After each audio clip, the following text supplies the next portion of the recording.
Lunchbox on 938 Live. All about food on 938 Live. Today we're going to talk about how to choose the right cut of beef for your steak. Secrets to a great steak begin with a selection of beef.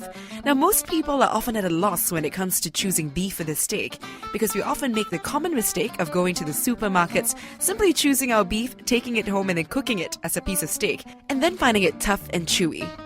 Now, understanding the cuts of beef is very important because different cuts of beef requires different ways of cooking.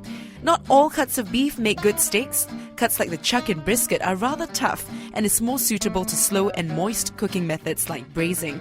Generally, cuts along the backbone of the cattle are relatively tender and commonly selected for making steaks.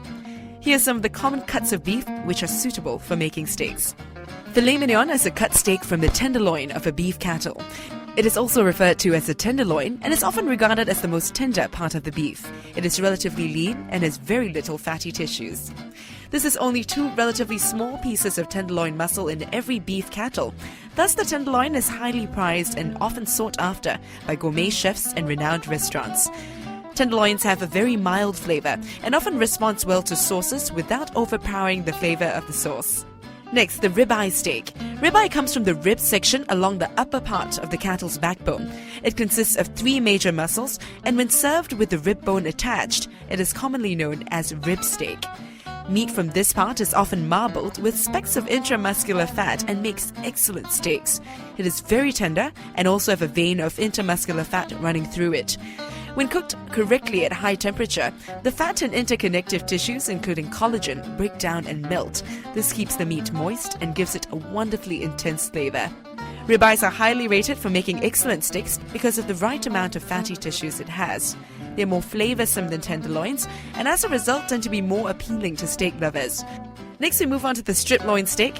It is also commonly referred to as the top loin. Meat from this part also make great steaks because it's still reasonably tender. It does not have the vein of fat running through it like the ribeye, and so is unable to surpass the latter in terms of flavor. However, it does have a layer of fat on its outer edge, and it's the most commonly served steak that you'll find in restaurants and hotels. The sirloin steak is cut from the hip section of the cattle. Diners would often find cross-sections of the hip bone within their steak. Sirloin is less tender than the strip loin, but has a slightly stronger flavor. It is more affordable and a good choice for outdoor barbecues and parties. Some other types of steaks you might come across: the rump steak, cut from the rump of the cattle, more traditionally used for roasting, and when selected for steaks, needs to be pounded down with a mallet to break down its muscle fiber. Also, the round steak is cut from the thigh of the cattle. The meat is lean, thus a lack of fat and marbling, and does not allow it to tenderize quickly. This cut is more suited to slow cooking methods like roasting or braising. It also needs to be pounded down to tenderize when selected for the purpose of making steaks. Now that you know much more about how to select the right cut of steak, why not head on down to your supermarket or favorite restaurant and enjoy your favorite part of the cattle. For All About Food on 938 Live, I'm Angela Lim. All about food on 938 Live.